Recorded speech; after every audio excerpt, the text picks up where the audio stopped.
George Morara alikuwa mbunge ambaye aliyehudumu kwa miezi 9 pekee kabla ya kifo kumchukua kutoka duniani. Inasemekana mjumbe huyo mchanga kiumri na pia kisiasa alikuwa ameipatia serikali muda wa saa 48 kuelezea aliko mshtakiwa aliyemuuwa waziri Tom Mboya, kisha Morara akafariki ghafla katika ajali ya barabarani. Je, ilikuwa ni ajali ya kawaida au ni tukio ambalo lilikuwa limepangwa? Miaka 51 baada ya kifo chake, mwanawe wa kike ameanza kutafuta ukweli kuhusu namna babake aliaga dunia, akisema kuwa hatua hiyo itasaidia kumaliza makovu alionayo moyoni, hususan kwenye familia yao. Mwanahabari Duncan Khaemba anatupa ripoti hiyo, Taanzia ya Morara.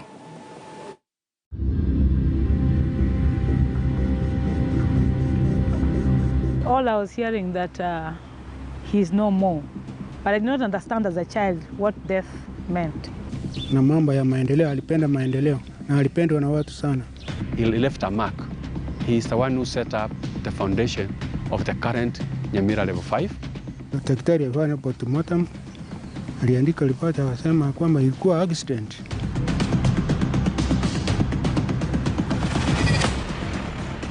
Siku ya Jumamosi tarehe 12 Septemba mwaka 1970, mwanga wa maisha ya kiongozi chipukizi ulizimwa ghafla. George Justus Morara, mbunge wa Mugirango West, alihusika katika ajali ya barabarani huko Chavakali, barabara kuu ya Kakamega kuelekea Kisumu, na kufariki papo hapo baada ya gari lake kugongana na jingine. Mjumbe huyo alikuwa anasafiri kurejea himaya yake ya Kisii. Miaka 51 baadaye, sababu ya kifo chake bado ni fumbo. Masuala matatu yakiwa katikati mwa fumbo hilo: safari ya kamati ya bunge nchini Zambia, notisi ya saa 48 aliyoipa serikali, na kisha ajali ya barabarani iliyozua dukuduku. Je, ukweli wa mambo ni upi? Je, Morara alicheza na moto? Na je, mbunge huyo alisukumwa kaburini mapema? Na ukweli utawahi jitokeza? As I grew up, I kept to understand that my father was a very important person in this country. And a lot has been said by him, but not a lot has been documented. I guess maybe the circumstances surrounding his death have made it a bit difficult for a lot of people to know who he was. Because even right now, when you ask many people who are called George Morara how they came by that name George Morara, they are not able to explain that. Sandy Mokeira Morara ni kifungua mimba wa marehemu George Morara. Alikuwa na umri wa miaka 2.5 babake alipoaga dunia. Kakake Duke alikuwa na mwaka 1, kisha Innocent alikuwa na miezi 5 pekee. Mkewe Morara, Mary, ambaye sasa ni marehemu, alikuwa na miaka 24 alipojipata mjane wa watoto 3. Mume, mchuma riziki, baba na msingi wa jamii, alikuwa ameondoka duniani ghafla. Sandy sasa amejitwika jukumu. Baada ya miaka 51, ameanza kutafuta majibu kuhusu kifo cha baba yao. Habari anazotaka zianikwe wazi na Morara atambuliwe kama shujaa. And as I was growing up, I kept asking my mother, where is my father? And she had a hard time explaining to me that, of course, he's no more. Isaiah Ongaga ndiye kaka wa pekee wa marehemu Morara aliye hai. Mama yao aliaga dunia Morara alipokuwa na umri wa miezi 6 pekee. Mara ya mwisho kumwona kakake akiwa hai ilikuwa mwaka 1969 wakati wa kampeni za kuwinda kiti cha Mugirango West. Ilikuwa 69 ndio alitoka hapa. Alikuwa anaishi Kisii na bibi yake, alafu akaenda Nairobi, ndio hakurudi. Kwa mjibu wa kumbukumbu za bungeni, George Morara alihutubia bunge kwa mara ya kwanza tarehe 10 Februari mwaka 1970 wakati bunge lilipokuwa linajadili hotuba ya rais, na hapo ndio ikawa mwanzo wa hotuba zake moto bungeni. Yasemekana alikuwa moto wa kuotea mbali. Alikuwa muda mfupi, lakini alifanya mambo haraka na mambo ya maendeleo. Alipenda maendeleo na alipendwa na watu sana. Hata aliweza kutengeneza foundation ya factory ya Kibirigo.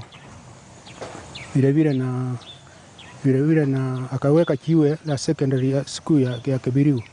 In the Kusiland or within Nyamira itself is one man, within the 8 months, he left a mark. He is the one who set up the foundation of the current Nyamira level 5.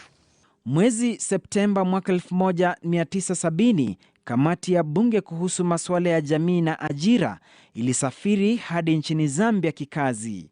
Inasemekana Morara alipokuwa katika pitapita zake jijini Lusaka, alikutana ana kwa ana naye na Hashon Njenga Njoroge, aliyekuwa amehukumiwa kunyongwa baada ya kupatikana na hatua ya kumuua waziri chapakazi Tom Mboya tarehe 5 Julai mwaka uliotangulia 1969. Kulingana na serikali, Njenga alikuwa ashanyongwa kwa kosa la kumuua waziri wa masuala ya katiba Tom Mboya. Yadaiwa Morara alipigwa na bumbuazi kumwona mtu aliyesemekana kuwa amenyongwa akiwa anapiga sherehe jijini Lusaka, Zambia, badala ya kuwa zake Ahera. Punde tu waliporejea nchini, kamati hiyo chini ya mwenyekiti wake mbunge wa Kandara George Mwishigi walifululiza hadi bungeni na kuwasha moto. Serikali ilipewa notisi ya saa 48 ieleze aliko na Hashon Njenga. Kisha mbunge George Morara akafunga safari kwenda mjini Kakamega, na ndani ya muda huo wa saa 48 alizoipatia serikali, Morara aliaga dunia katika ajali ya barabarani. Taanzia iliyozua dukuduku tele hadi wa leo. Je, ilikuwa ajali kama yoyote ile au ilipangwa? Na je, alikuwa ameguza mshipa hatari? To any human being, when you look at it, that could have definitely led to his death. From history and from what we see and from the history of the African governments, we feel strongly, not only as a family, as friends, that should have triggered his death from some quarters. Unasikia tu uchungu kwa sababu hatukuchua. Walisema mama, hata judgment ilisema ni accident. Hata state council huyu alikuwa anauliza maswali, hakuna mtu wa kumuuliza mambo yote, lakini tulisikia ni uchungu peke yake. Na hiyo ikisemekana ni ajali, hatuna uwezo. Ni Mungu ndiye anajua watu. Haya ndio baadhi ya maswali ambayo familia ya Morara inasaka majibu yake. I happened to meet my late uncle Victor Kebaso, who was the older brother of my late father. He gave us bits about what surrounded his death. Morara alikuwa ameondoka Nairobi akiandamana na wabunge wenza wawili, Nyarangi Moturi wa Mugirango North na Mark Bosire wa Kitutu Masaba, lakini wakalazimika kushuka gari la Morara walipofika Nakuru baada ya kutofautiana na mbunge huyo ambaye baada ya kufika Kakamega akaamua kuwa mgeni wa sahiba wake Ezekiel Nyarangi aliyekuwa mkuu wa wilaya. I've had the opportunity to meet Mrs. Nyarangi, the wife of the DC then. She told me that night when my father arrived, there was so much joy in their home. I understand the DC asked him not to leave, that he would wait for the next day because he also had an intention of going to Kisii, that they traveled together. But my father was quite a stubborn person. He told him, no, I've missed seeing my wife, Mary, and my mother, because I am his mother. I'm named after his mother. Yeah. So as it was, he left and he drove down to Kakamega, to Chavakali, and that's where he met his death. I understand it was an accident. We don't know, but a few people who speak on the side say that it was a premeditated accident. We don't know whether it was a real accident or not. Muda wa alasiri Jumamosi tarehe 12, mbunge huyo matata na chipukizi alianza safari yake kutoka Kakamega ili kurejea maskani yake ya Kisii akiendesha gari lake aina ya Peugeot 404 nambari KKZ 058. Alipofika Chavakali alihusika katika ajali ya barabarani. Gari lake liligongana na gari la polisi nambari GK 1347 lililokuwa na mtu mmoja pekee, afisa kwa jina Frederick Kugo. Ongaga ambaye ni mwalimu mstaafu sasa angali na kumbukumbu za mkasa huo. Tulipata alikuwa na aliumisika kwa hii kwa pacha upande wa kulia. Na wakati postmortem ilifanywa, hata tulipewa makaratasi ya kwenda kuona wa siku ya kesi, mambo ya na hata yule daktari alifanya postmortem aliandika ripoti akasema kwamba ilikuwa accident. Kwenye taarifa yake rasmi kwa wabunge siku ya Jumanne tarehe 22 mwezi Septemba mwaka huo wa 70, spika wa bunge Fred Mati alionekana kugonga ndipo kwa kusema, nikinukuu, marehemu Mheshimiwa George Justus Morara, mbunge wa Mugirango West, aliaga dunia papo hapo alasiri siku ya Jumamosi tarehe 12 Septemba kufuatia ajali ya barabarani. Bwana Morara hakuwa katika pilkapilka zake alipokumbana na mauti. Alikuwa katika shughuli rasmi za taifa baada ya kuhudhuria shughuli za kamati ya bunge mjini Kakamega. Ama kweli ni nadra sana kwa mtu kuwa bungeni kwa kipindi kifupi hivi na kuacha kumbukumbu ya kuzu hivi. Ni taarifa ambayo huenda ilitifua kivumbi zaidi dhidi ya serikali ambayo tayari ilikuwa inakabiliwa na wakati mgumu. Akisimama kwa hoja ya nidhamu, mbunge wa Mbita Osingo Migure alinakiliwa akisema, Bwana Spika, alipoaga dunia mbunge wa West Mugirango Bwana Morara, idhaa ya Sauti ya Kenya ilifahamisha nchi nzima kwamba gari la Morara liligongana na lori. Siku iliyofuata tulipokea taarifa kupitia vyombo vya habari kwamba gari la Morara liligongana na Land Rover ya serikali. Tunazo ripoti zinazokinzana na raia wanahitaji kujua ajali ilitendeka vipi. Hatujui ripoti ipi ndiyo sahihi. Akiuliza swali lake kwa njia ya binafsi, mbunge wa Kimilili Elijah Mwangale alisema hivi, nikinukuu, kutokana na hali kwamba marehemu Mheshimiwa Morara alifariki katika ajali iliyohusisha gari la serikali kutoka idara ya upelelezi na gari lenyewe lilikuwa la mkoa wa Magharibi, makao makuu Kakamega. Je, serikali itahakikishia bunge hili kwamba uchunguzi huo unaoendeshwa na polisi utafanywa na polisi walio huru ambao hawatoki mkoa wa Magharibi? George Morara alizikwa siku 5 baadaye tarehe 17 Septemba. Mazishi yaliyohudhuriwa na Spika Fred Mati, mawaziri 6 na wabunge wenzake. Hao kusema kitu, walikuwa na machozi tu, wakaangalia, hao kuongea hapo. Hapana, naweza kukumbuka hivi, hao kuongea. Morara alikuwa mojawapo ya wanafunzi waliofaidika na mpango wa Tom Mboya wa kusoma nchini Marekani, na inaaminika kuuawa kwa Mboya Julai mwaka 1969 kulimuuma sana Morara, na huenda alilipia gharama ya kujaribu kufukua ukweli kuhusu mauaji hayo. He knew where he was, it was because of Mboya. Number 2, as I've said from the history of people who were with him in school, they say he was a man who could fight for the justice, for the freedom of others. So the way Mboya died, maybe the way everything went on, he felt there was some injustice. We know some of the features of political assassinations. There is sometimes a clear, there's choreography around how the death actually happened, and a reluctance, an extreme reluctance on the part of authorities to establish, to carry out independent investigations.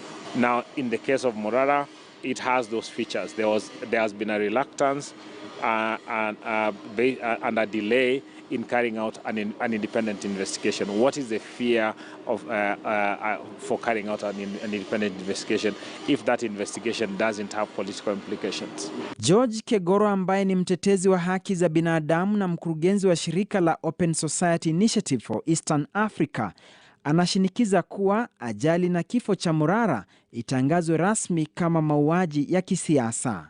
If there's an allegation that this was a killing rather than just an assassination rather than just an accident, then there's a requirement and an obligation on the part of the law enforcement authorities to carry out an investigation. Criminal law, criminal offenses never expire. Even if it's 100 years old, an investigation can be done. And if a person is found to have committed a criminal offense, however long ago that person committed the criminal offense, they can't claim the passage of time as a defense. People can be taken to court at any point in life. Miji ya Mombasa na Nakuru ina barabara zilizopewa jina kwa heshima ya marehemu mbunge huyo, kiongozi aliyehudumu kipindi cha miezi 8 pekee bungeni. Wakati wa sherehe ya kitaifa ya mashujaa mwaka 2020 huko Kisii, George Morara alitambuliwa kama shujaa, kisha siku iliyofuata mwanawe Sandy alikutana ana kwa ana na Rais Uhuru Kenyatta eneo la Ikonge. There's another one, it's called George Morara, was not fully recognized. Your Excellency, I met the daughter of George Morara. She's called Sandy Morara. She's somewhere here in the crowd. And she told me that her father has been remembered in Mombasa with the street, Nairobi, also there's George Morara Street, Nakuru, Kisumu, but they don't have anything here in Kisii. So I'm challenging the governor to name a street or something here in Kisii in honor of George Morara. 2020 was quite a turning point because I felt honored that I was able to be called upon to attend that function in Kisii. And then the following day I was also invited now to meet His Excellency the President at Ikonge when we were opening the Chepilate Ikonge Chabera Road. If you go to the Hansards, that road, my late father fought for it. I was grateful to be alive to see that that road was actually tarmacked, and now I even used it myself. And for him to have asked for that road to be tarmacked, and it's been tarmacked and I'm alive to see it, for me that was a plus. Sandy sasa anapambana kutafuta kikao cha pili na Rais Kenyatta, hatua anayosema itasaidia kuondoa makovu yaliyo ndani ya nyoyo zao. If you would like to have a one-on-one chat just to know who George Morara was, and now he's meeting the daughter, then we can always have a discussion around that area. And for him also, maybe it will be a good time for it to rest, to give it closure on his side and on my side. Duncan Haemba, KTN News.